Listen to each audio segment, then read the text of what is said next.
Alhamdulillah, segala puji bagi Allah. Apa yang kita puji, segala sesuatu yang kita dapatkan. Mohon izin Komandan, Masya Allah sehat, Ibu sehat, Masya Allah seluruh keluarga besar yang insya Allah hari ini mendapatkan keberkahan yang sangat luar biasa. Kenapa? Karena memulai, insya Allah akan memulai suatu kebaikan dengan kebaikan. Jadi kalau kita mau memulai kebaikan, mestinya membawa kebaikan terlebih dahulu. Seperti orang mau makan, makan itu kebaikan, maka dimulai dengan bismillah, al-basmalah.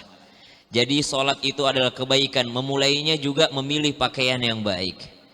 Insya Allah pernikahan adalah kebaikan, dimulai juga dengan pengajian insya Allah yang akan membawa kebaikan. Banyak kita lihat sekarang pasangan muda-mudi nikah muda. Ibu setuju nggak kalau anaknya nikah muda? Hah? Bagus jawabannya, tergantung. Banyak sekarang orang tiba-tiba hijrah, tiba-tiba mau nikah muda anaknya. Kenapa ulama kita anaknya nikah muda? Kenapa? Karena ulama kita dari kecil anaknya sudah dididik. Anaknya sudah diperkenalkan, dikasih tahu haknya apa, wajibnya apa. Dia udah tahu kewajiban laki-laki seperti apa, kewajiban perempuan seperti apa. Wajar anak kiai nikah muda. Kalau tidak dikasih tahu dari kecil, laki-laki kewajibannya apa, perempuan kewajibannya apa, kalau jadi suami harus seperti apa, jadi perempuan istri nanti harus seperti apa, tidak boleh nikah muda, belum cukup ilmunya. Subhanallah. Maka kenapa para ulama itu nikah muda anaknya? Memang dari kecil sudah dididik untuk nikah muda. Kalau kita alhamdulillah ala kulli hal, syukur-syukur ada pengajian pranikah. Syukur-syukur sekarang di kantor KUA ada kursus kilat. Subhanallah. Even udah kursus kilat.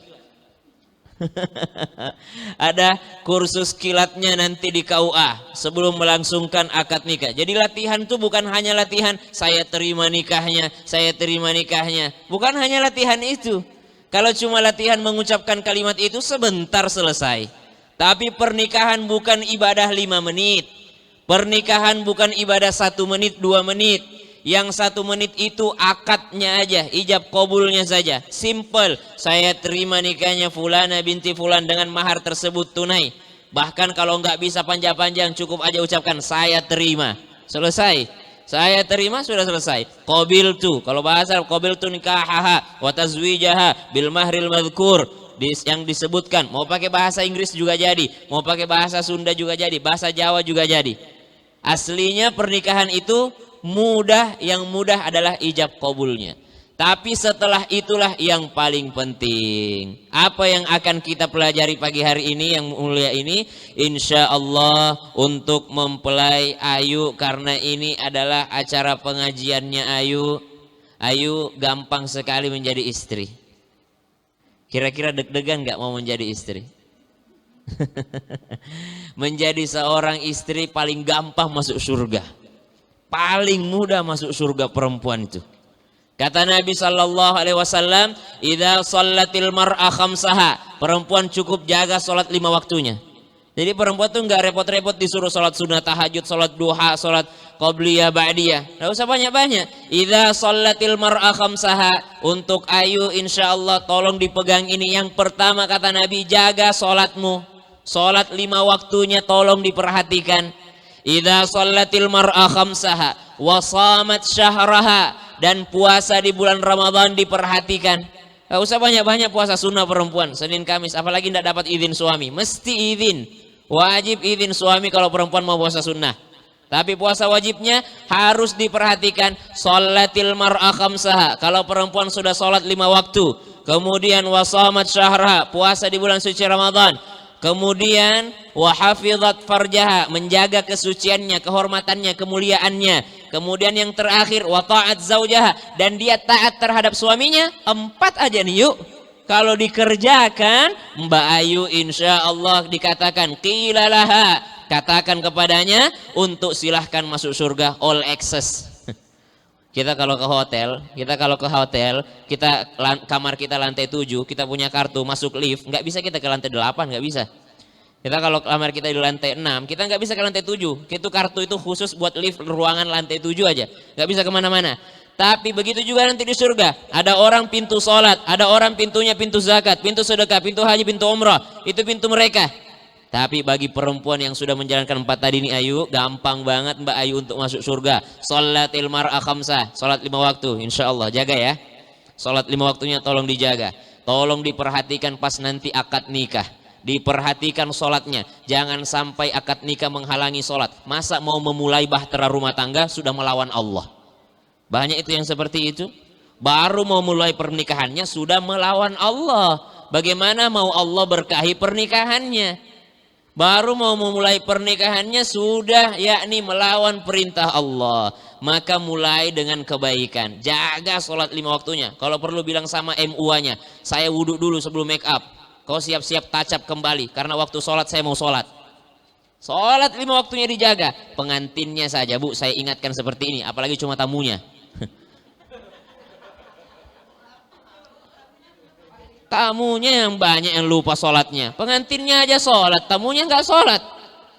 Gara-gara MUA dia tidak sholat. Gara-gara tidak mau luntur alisnya. Takut kalau bikin sendiri pas direvisi nanti tidak sejajar. Tidak seimbang. Hati-hati. Sholat 5 waktunya dijaga. Sholat 5 waktunya dijaga. Perempuan biasanya Mbak Ayu diingatkan agar menjaga betul sholat 5 waktu. Karena sholat itu beda dengan ibadah yang lain. Puasa, Mbak Ayu ada sesuatu yang menyebabkan ia tidak bisa puasa misalnya. Dia tidak bisa puasa, maka boleh bayar dengan fidyah. Bisa diganti puasa itu dengan fidyah. Zakat, bagi orang yang tidak mampu, tidak wajib dia berzakat. Kecuali zakat fitrah. Haji, bagi yang mampu saja. Semua ibadah ada toleransinya. Kecuali sholat. Sholat tidak ada. Tidak bisa sholat berdiri, duduk engkau. Tidak bisa sholat duduk, baring engkau. Tidak bisa sholat baring dengan hati engkau, dengan isyarat. Tidak bisa sama sekali, nanti diqadha sholatnya. Tidak ada toleransi untuk sholat. Makanya satu-satunya ibadah kalau ditinggalkan kafir, sholat. Kalau dia tinggalkan sholatnya ini sangat berbahaya, keluar dari Islam. Maka yang pertama buat Mbak Ayu, Masya Allah, Tabarakallah, jaga sholatnya. Ustadz, apa hubungannya sama pernikahan sholat itu? Subhanallah, cinta itu, pernikahan itu, kalau kata ulama, bagaikan segitiga. Segitiga, ini Allah, ini Ayu, ini heaven. Kalau dua-duanya semakin mendekat ke Allah, semakin erat dia. Karena semakin menyatu. Tapi kalau salah satunya saja mendekat ke Allah, satu jauh, subhanallah, tidak akan bisa ketemu. Atau dua-duanya menjauh dari Allah, maka akan semakin jauh itu hubungan perasaannya. Siapa pemilik hati? Pemilik hati adalah Allah. Coba belajar sama senior-senior. Coba tanya bunda, coba tanya mama. Pernah benci nggak sama papa, mah? Pernah nggak tiba-tiba bad mood sama papa? Pernah. Papa juga demikian, tanya papa. Papa pernah tiba-tiba nggak suka nggak lihat mama atau bosan sama mama. Ada perasaan itu, tapi siapa yang pemilik hati ini agar kita bisa cinta terus, agar kita bisa sayang terus? Allah. Makanya Mbak Ayu nggak usah repot-repot kocek lokasinya suamimu. Kelak. Nggak usah repot-repot send live location, nggak usah. Kita ini nggak bisa jagain manusia 24 jam. Allahu la ilaha illa huwal hayyul qayyum. Sehebat apa sih kita buat jagain orang 24 jam? Gak bisa. CCTV aja bisa hilang. CCTV aja 24/7 bisa lenyap nihil. Ada saksinya aja bisa berubah hasilnya. Subhanallah. CCTV, subhanallah, bisa hilang. Apalagi kita manusia. Allahu la ilaha illa wal hayyul qayyum la ta'khudhuhu sinatun wa la naum. Allah kasih sifatnya di situ. Apa kata Allah? La ta'khudhuhu sinatun wa la naum. Allah tidak pernah mengantuk, tidak pernah tidur. Kenapa Allah katakan demikian? Hei manusia, jangan sok-sokan jagain manusia lain bahwa engkau bisa jaga mereka 24/7. Enggak mungkin. Kita ini, Mbak Ayu, ada ngantuknya, ada lalainya, ada tidurnya. Pas kita tidur bisa saja even kemana-mana. Pas Ayu lagi meleng dikit aja bisa kemana-mana. Kalau Ayu yang jagain, tapi kalau Allah yang jagain tidak bakal bisa kemana-mana. Titipkan kepada Allah. Begitu pula dengan anak, Bu. Anak kita kasih jajan, kira-kira yang dikasih per bulan 500.000 sama yang dikasih per bulan 100 juta, cukup yang mana? Yang mana yang cukup? Hah? Yang mana yang cukup? 100 juta atau yang 500.000 per bulan? Anak kuliah di luar negeri, satu dikirim 500.000, satu dikirim 100 juta per bulan. Yang mana yang cukup? Belum tentu, bukan kita yang menentukan. Tiba-tiba yang dikirim 500.000 per bulan ternyata dia punya online shop, dia jualan sendiri, dia apa segala macam. Jangankan 500.000 dia nikmati, dia cukupkan, tapi dia yang kirim uang ke orang tuanya. Yang 100 juta terlibat narkoba, yang 100 juta terlibat kenakalan remaja. Dia habis uangnya buat pacaran sama pacarnya, subhanallah, malah nggak cukup uangnya. Jadi bukan kita yang mencukupkan, tapi Allah. Mbak Ayu, jaga hubungannya dengan Allah. Allah lah yang memiliki hatimu, dan Allah juga yang memiliki hati suamimu kelak. Insya Allah calon suamimu. Kapan pernikahannya? Sabtu ini? Tanggal 22 Oktober. Oh, tanggal cantik insya Allah. Insya Allah mudah-mudahan juga mempercantik pernikahannya insya Allah. Biar gampang sebenarnya itu Mas Hifan hafalnya. Kita kalau tanggal cantik itu menguntungkan laki-laki sebenarnya. Karena kita ini sering lupa tanggal laki-laki. Ya, kalau perempuan selalu ingat tanggalnya, ahli sejarah. Tiba-tiba ngambek seharian. Kenapa ini istriku ngambek seharian? Apa salahku? Perasaan semalam baik-baik aja. Apa? Astagfirullah, ternyata anniversary lupa. Jadi apa keuntungannya tanggal cantik Mas Ivan? Insya Allah akan memudahkan kita ingat tanggalnya. Tanggal berapa nikah? 22 Oktober 2022. Selesai, aman. Saya kalau ditanya tanggal berapa nikah? 12321. Tanggal 12 bulan Maret tahun 2021. 12321. Gampang. Untungnya istriku lahirnya tanggal 7 bulan 7 tahun 2000. Selesai. Jadi gampang ingatnya. Itu pun kadang-kadang kita lupa beli kadonya tanggal 6. Itu pun masih lupa kadang-kadang. Subhanallah. Maka yang pertama, jaga sholat Mbak Ayu. Itu yang paling penting. Dan seluruh jamaah tanpa bermaksud menggurui ataupun mengajari. Dan apalagi saya ingatkan juga, walaupun ini acaranya Mbak Ayu, nggak apa-apa kalau yang saya ceramai calon suaminya ya. Nggak apa-apa. Mbak Ayu, suamimu nggak sholat, bukan tanggung jawabmu. Enjoy aja hidupmu, santai aja. Bodoh amat. Paling ingetin aja sekali-sekali, mas sholat mas, mas sholat mas. Tapi di akhirat kau tidak bertanggung jawab. Tapi Mas Hifan, istrimu tidak sholat, kau yang bertanggung jawab. Istrimu tidak sholat, kau yang bertanggung jawab. Kalau tidak mau juga Ustaz, tetap perintahkan. Makanya dalam Al-Quran, fa'idhuhunna, berikan nasihat yang baik kepadanya. Wahjuruhunna fil madaji, diamkan dia di dalam kamar. Diamkan ia di dalam kamar, bukan didiamkan pisah rumah, tidak, diamkan dia di dalam kamar, karena lebih tersiksa itu didiamkan orang berdekatan dibandingkan berjauhan. Kalau lagi jauh didiamkan B aja, tapi kalau kita berdekatan nggak bisa bergerak kemana-mana, tapi nggak ada saling ngomong, nggak ada yang keluar dari mulut, itu yang lebih menyakitkan. Jadi kalau istrimu kelak tidak mau sholat, fa'idhuhunna, berikan mau'idhah, nasihat yang baik.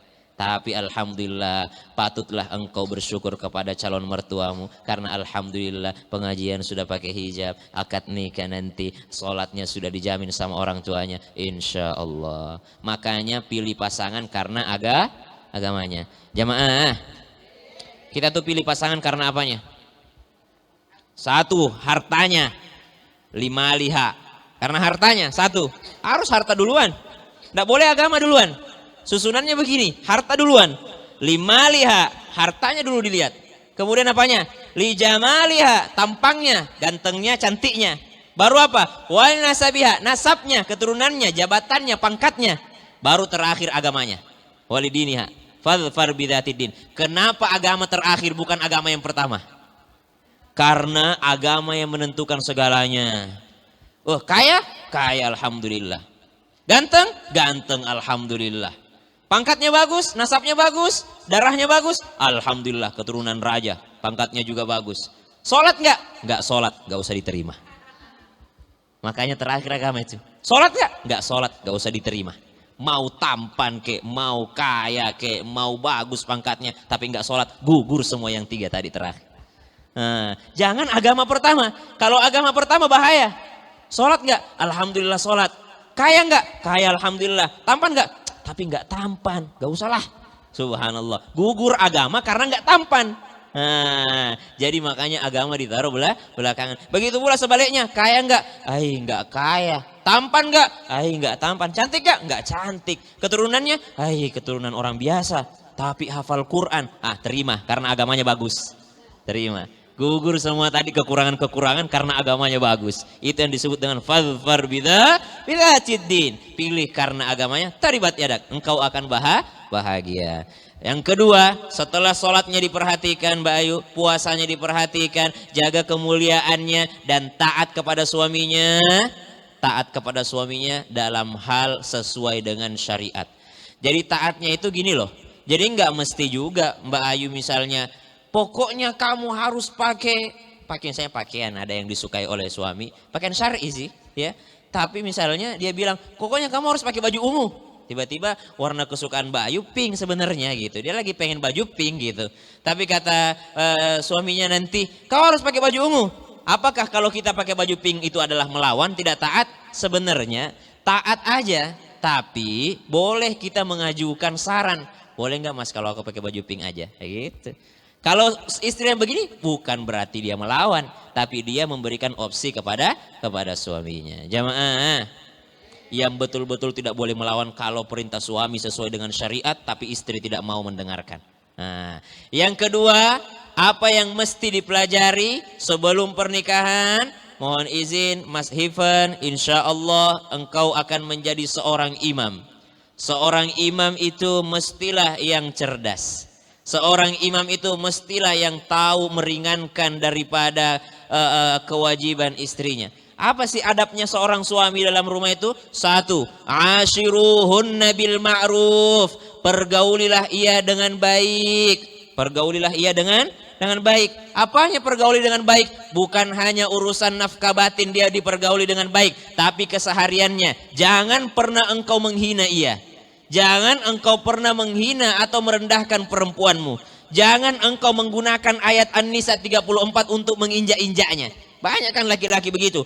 Dalam Al-Quran saja ngomong Allah, ar-rijalu qawwamun 'alan nisa. Laki-laki itu pemimpin bagi wanita. Ayat ini dipakai untuk menginjak-injak wanita. Padahal tidak seperti itu. Allahu la ilaha illahul hayyul qayyum seakar kata dengan qawwam. Qawwam, qaim. Qaim apa artinya? Yang mengurus. Ar-rijalu qawwamun 'alan nisa, bukan laki-laki memimpin wanita saja, tapi laki-laki mengurusi wanita. Subhanallah. Jamaah.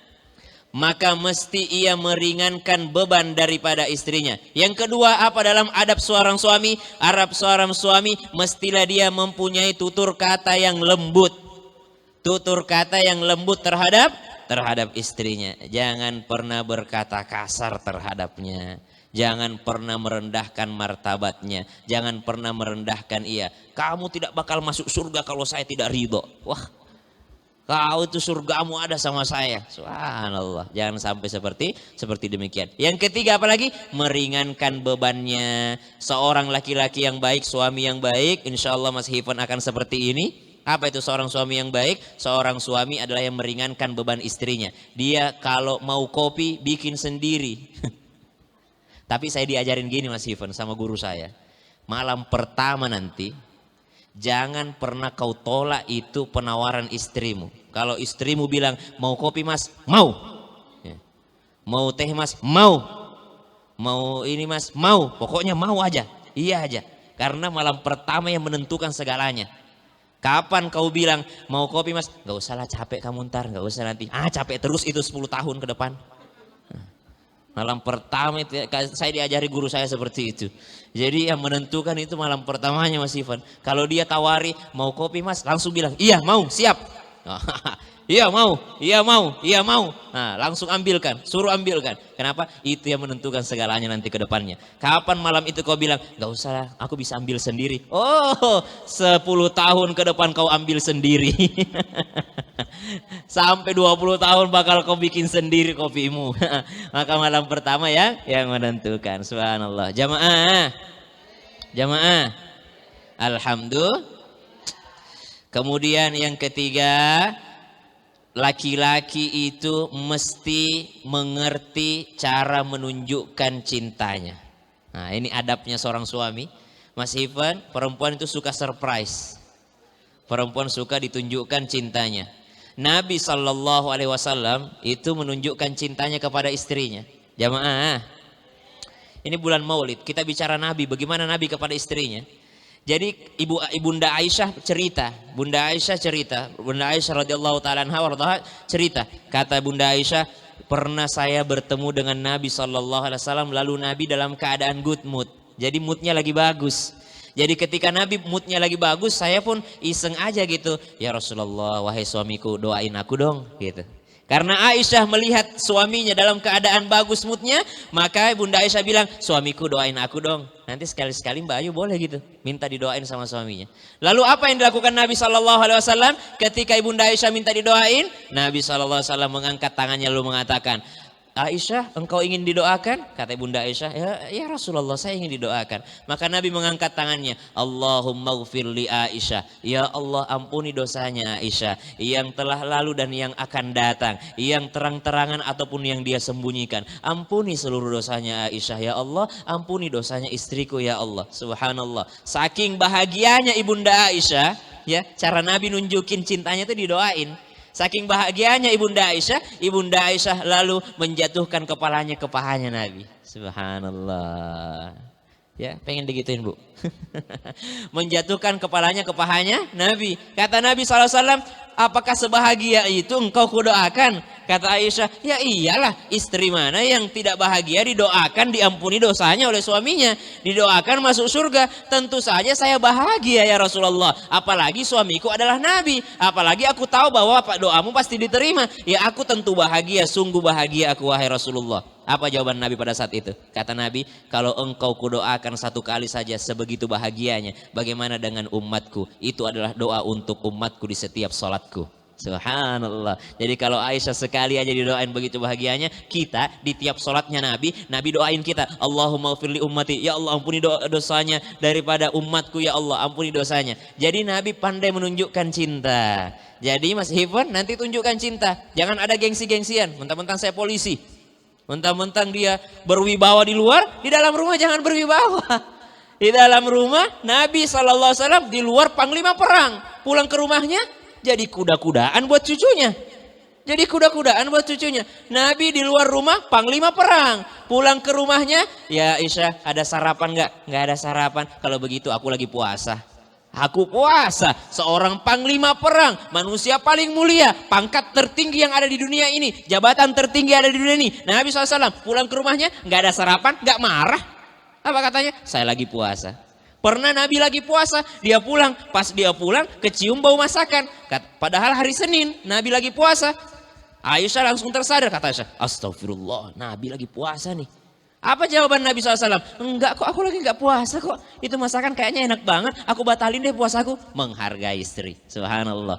Subhanallah, puasa sunnahnya saja bisa dikesampingkan terlebih dahulu untuk memuliakan istrinya, menunjukkan rasa cintanya terhadap istrinya. Subhanallah. Nabi pulang tengah malam, apa yang dilakukan Nabi? Apakah Nabi gedor-gedor pintu? Nabi tidak gedor-gedor pintu. Nabi tertidur di depan pintu karena khawatir mengganggu istrinya yang sedang tidur. Ternyata apa yang terjadi? Ini kalau cinta karena Allah ya. Ternyata istrinya juga tertidur di balik pintu karena khawatir suaminya pulang nanti nggak kedengeran. Subhanallah, cinta karena Allah. Kalau ibu? Udah dibilang jangan di silent HP-nya, di silent. Kita mau masuk rumah nggak ada yang bukain pintu.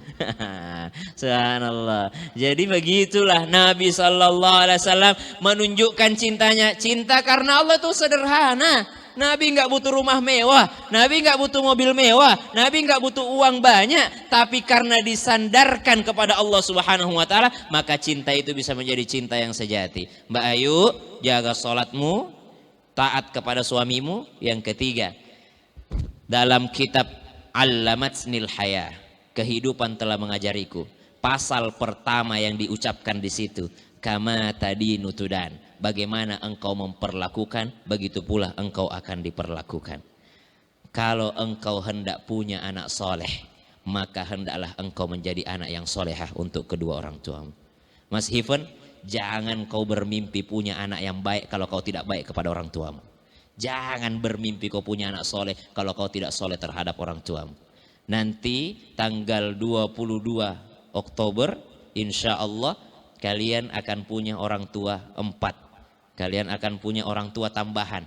Maka subhanallah, kalau bercita-cita punya keturunan yang soleh, wajib bagi kalian juga menjadi anak yang soleh. Banyak orang berusaha punya anak soleh, dia lupa kenapa anaknya tidak soleh-soleh. Ternyata dia hanya tidak soleh terhadap orang tuanya. Ada seorang ayah, dia datang ke rumah anaknya. Ketika dia datang ke rumah anaknya, kata anaknya, saya bosan lihat ayah, udahlah, ayah keluar dari rumah ini atau saya bunuh ayah. Ini cerita zaman jahiliyah, tapi ada memberikan pelajaran untuk kita. Kata anaknya, papa keluar dari rumah ini, pergi dari rumah ini atau saya bunuh ayah. Kata dia begitu. Kata papanya, saya nggak rela keluar dari rumah ini, lebih baik kau bunuh saya.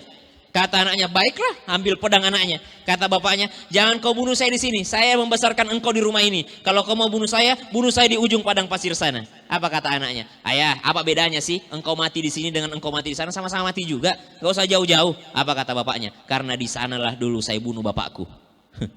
Karena di sanalah dulu saya bunuh bapakku. Jadi apa yang engkau lakukan, begitu pula engkau akan diperlakukan. Seorang ayah, dia datang kepada rumah anaknya yang pertama karena istrinya baru meninggal. Kata anaknya yang pertama, tinggallah di sini ayah, tinggallah di sini ayah. Tinggallah ayahnya. Setahun 2 tahun mereka berbahagia. Semakin tua semakin pikun ayahnya. Semakin pikun semakin menyusahkan. Jadi beda itu merawat anak dengan merawat orang tua. Merawat anak semakin lama semakin berguna. Merawat orang tua semakin lama semakin menyusahkan. Semakin lama semakin menyusahkan, semakin sensitif dia. Tapi begitu semakin gampang nangis, semakin gampang tersinggung merawat orang tua. Makanya pahalanya sangat besar. Makanya pahalanya sangat besar. Dia rawat orang tuanya, semakin pikun. Kata istrinya, kata menantunya nih, udahlah bapakmu taruh di belakang aja di kamar supir. Kalau di sini dia bisa pipis sembarangan, subhanallah. Akhirnya setujulah anaknya, dibawalah bapaknya tinggal di kamar supir di belakang. Akhirnya dikirimkan makanan, setiap dikirimkan makanan pecah piring, dikirimkan makanan pecah piring. Kata istrinya, kata menantunya tadi, dia bilang, udahlah papa dikirimin pakai Tupperware aja lah, biar nggak pecah-pecah. Pakai piring plastik aja. Akhirnya dikirimkan makanan setiap hari pakai piring plastik. Akhirnya bertahun-tahun berlalu, meninggallah ayahnya tadi. Meninggal ayahnya, dikuburkan, ditakziahi, semua bersedih. Akhirnya bersih-bersih kamar bekasnya karena mau diisi sama supir. Apa yang terjadi? Anaknya yang umur 2 tahun ikut-ikutan di situ. Dia peluk piring kakeknya. Dia peluk piring plastik kakeknya. Ditanya sama bapaknya, udahlah buang aja itu nak, kotor-kotor. Kata ibunya, buanglah nak, kotor, nanti mama beliin yang baru. Enggak, aku mau ini punya kakek. Buat apa nak, kotor, nanti beli yang baru. Enggak, aku mau simpan ini. Buat apa nak kau simpan? Nanti kalau papa mama udah tua, aku taruh sini, aku kasih makan pakai ini. Subhanallah. Apa yang kau lakukan kepada orang tuamu, begitu pula nanti engkau akan diperlakukan oleh anakmu. Maka jangan pernah, masih ada waktu. Sebelum surgamu berpindah kepada Mas Hiven, masih ada waktu Mbak Ayu untuk engkau berbakti kepada mereka berdua. Mereka lah surgamu, minta ridhonya. Beda itu kalau orang, pasti saya yakin bunda, ayah bunda tidak pernah lupa mendoakanmu. Tapi sangat berbeda ketika engkau yang meminta doa mereka. Beda ketika kau genggam tangan mereka, kau berlutut di hadapan mereka. Ma, panggil apa? Mama. Ibu, maafin Ayu. Ibu, maafkan Ayu. Terima kasih banyak sudah melahirkan Ayu. Sebentar lagi Ayu menjadi istri orang. Bimbing Ayu, maafkan Ayu. Kalau selama ini Ayu pernah menyakiti hati ibu, minta doanya. Ibu doain Ayu. Ibu doain Ayu. Mungkin di matamu ibumu tidak terlalu soleha, bodoh amat. Mungkin di matamu ibumu tidak ngerti agama, bodoh amat. Yang jelas lidahnya seorang ibu ketika dia mendoakan anaknya itu mustajab. Itu diijabah oleh Allah. Ibu maafkan Ayu, doakan Ayu wahai ibu. Panggil ayah, papa, bapak. Bapak doain Ayu. Bapak selama ini Ayu bersama dengan bapak. Bapak, Ayu tahu bapak tidak akan pernah mau memberikan makanan yang tidak baik untuk Ayu. Bapak, Ayu tahu bapak tidak pernah memilihkan yang tidak baik untuk Ayu. Selalu bapak pilih yang terbaik untuk Ayu. Sampai hari pernikahan Ayu, bapak pun masih bertanggung jawab terhadap Ayu. Relakan Ayu untuk menjadi milik laki-laki yang lain. Relakan Ayu hari ini. Subhanallah, mereka yang melahirkanmu, mereka yang membesarkanmu, mereka yang memberimu makan, mereka yang menyekolahkanmu. Setelah engkau sukses, setelah engkau dewasa, engkau dibawa lari sama Mas Hiven. Engkau dibawa pergi sama Mas Hiven. Bayangkan perasaan mereka. Maka minta doanya bapak, minta doanya ibu, karena tidak ada yang menghalangi doa mereka berdua. Saya cuma ustadz, saya penceramah, saya dipanggil di sini berdoa, saya cuma membimbing. Tapi doaku tidak ada apa-apanya dibandingkan doa mereka berdua. Doa mereka berdua lah yang diijabah oleh Allah Subhanahu wa Ta'ala. Jangan pernah lupa minta itu. Kemudian apa yang perlu diperhatikan ketika nanti kelak menjadi sepasang suami istri? Menjadilah sepasang suami istri yang senantiasa menjaga kewajiban masing-masing. Oke? Stop thinking about your rights. Udah, enggak usah pikirin hakmu. Udah, Mas Hiven enggak usah pikirin haknya. Mbak Ayu enggak usah mikirin haknya. Apa yang kalian harus pikirkan? Pikirkan your obligation. Kewajiban kalian aja yang dipikirin. Udah.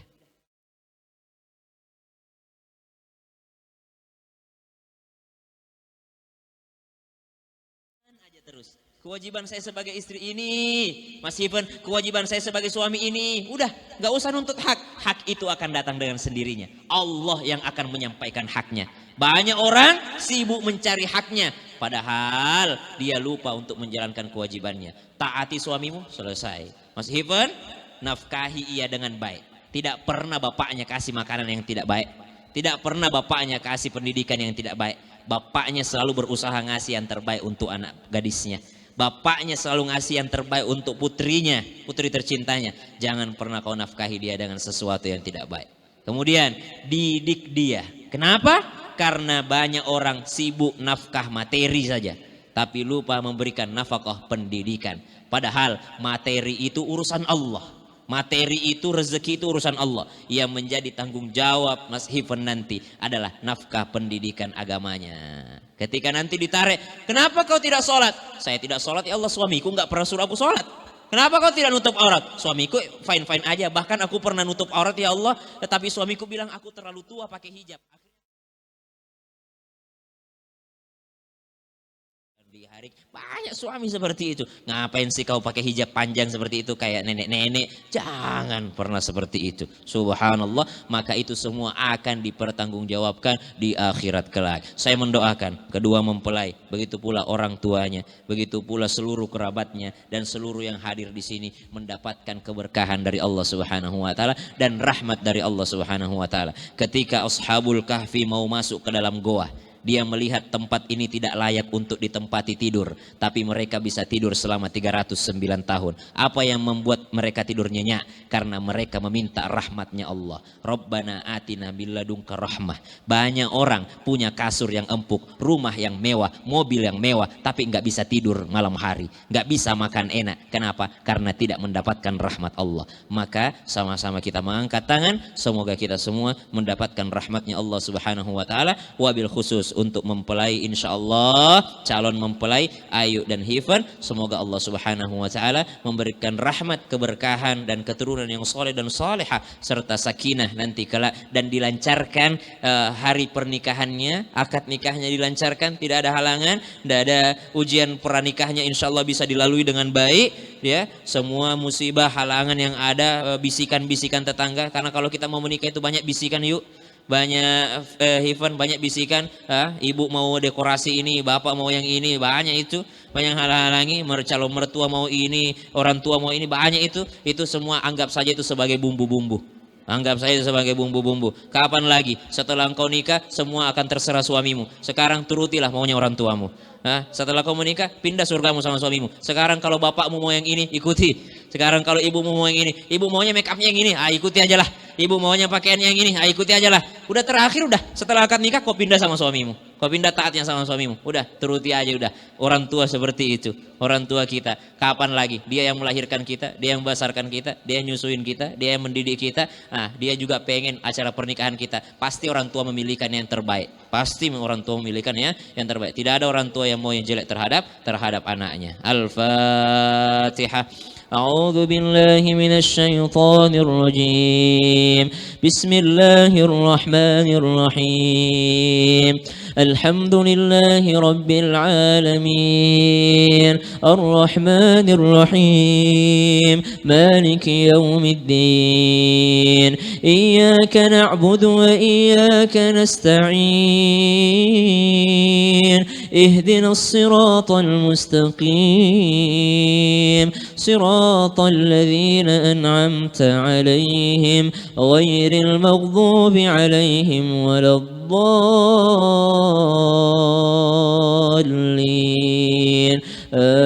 آمين ربنا تقبل منا إنك أنت السميع العليم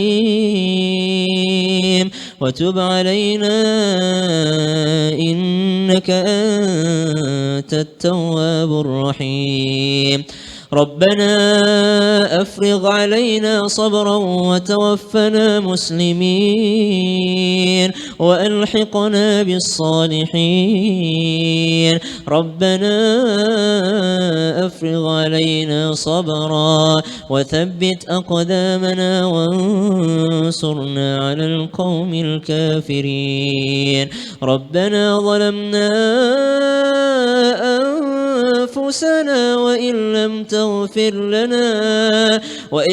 تغفر لنا وترحمنا لنكونن من الخاسرين ربنا اغفر لنا ذنوبنا ولوالدينا وارحمهم كما ربونا صغارا اللهم لا تدع لنا ذنبا إلا غفرته Ya Allah yang maha mengampuni dosa-dosa hambanya. Jikalau seandainya ada yang datang ke sini membawa dosa-dosanya, jangan engkau biarkan ia pulang dari sini sebelum engkau ampuni seluruh dosanya. Wabil khusus untuk Ayu dan Hifan ya Allah, jikalau ada dosa mereka sebelum mereka menikah, ya Allah ampuni seluruh dosa mereka. Ya Allah ya Rahman ya Rahim, wala maridan illa syafaita, Rabbi yassir wala tu'assir. Ya Allah yang maha mudahkan urusan kami ya Allah. Wabil khusus untuk menjelang pernikahannya Ayu dan Hifan ya Allah, berikan kemudahan untuk mereka, berikan kelapangan hati untuk mereka, cukupkan rezeki mereka hanya dari rezeki yang halal sehingga mereka tidak mencari yang haram. Perkaya mereka dengan meminta kepadamu sehingga mereka tidak meminta selain darimu ya Allah. Allahumma kfina bihalalika an haramik wa aghnina bifadlika amna siwak. Allahumma ighfir lana dhunubana wa liwalidina. Wabil khusus ya Allah untuk Ayu ya Allah, jadikan ia kelak istri yang salihah. Sebelumnya jadikan ia anak yang salihah untuk kedua orang tuanya. Jadikan dia anak yang salihah untuk ibunya. Jadikan ia anak yang salihah untuk bapaknya. Jadikan ia saudari yang salihah untuk saudara-saudaranya. Jadikan ia putri yang salihah untuk kedua orang tuanya, sehingga kelak ia akan dikaruniakan keturunan yang saleh dan salihah. Rabbana hab lana min azwajina wa dhurriyyatina qurrata a'yunin waj'alna lil muttaqina imama. Ya Allah, wabil khusus untuk orang tua mempelai calon mempelai ini ya Allah, bapaknya Ayu, ibunya Ayu, panjangkan umurnya sehingga mereka berdua bisa bermain dengan cucu-cucunya kelak. Panjangkan umurnya, sehatkan mereka sehingga mereka bisa membersamai hingga cucu cicitnya nanti ya Allah ya Rahman ya Rahim. Rabbana atina fid dunya hasanah wa fil akhirati hasanatan wa qina adzaban nar. Wa sallallahu ala sayyidina Muhammad walhamdulillahi rabbil alamin. Insyaallah apa yang kita doakan khusus untuk kedua mempelai dan keluarganya hari ini, kata malaikat walaka mithluh, dan bagimu juga, bagimu juga, bagimu juga. Jadi tidak ada ruginya kita mendoakan orang lain karena kita juga didoakan oleh para malaikat. Selamat Hifan dan juga Ayu. Selamat insya Allah Bapak, Ibu, dan insya Allah menjadi keluarga besar nanti yang mudah-mudahan keluarga yang bukan hanya berkumpul di dunia tapi juga berkumpul di Jannatul Firdaus. Ibu, Bapak nggak usah terlalu sedih berpisah dengan Ayu, berpisah sementara di dunia, tapi kalau dia menjadi istri yang solehah itu menjadi wasilah akan mengumpulkan kembali nanti keluarganya di Jannatul Firdaus. Kurang lebihnya mohon dimaafkan. Wallahul hadi ila siratil mustaqim. Assalamualaikum warahmatullahi wabarakatuh.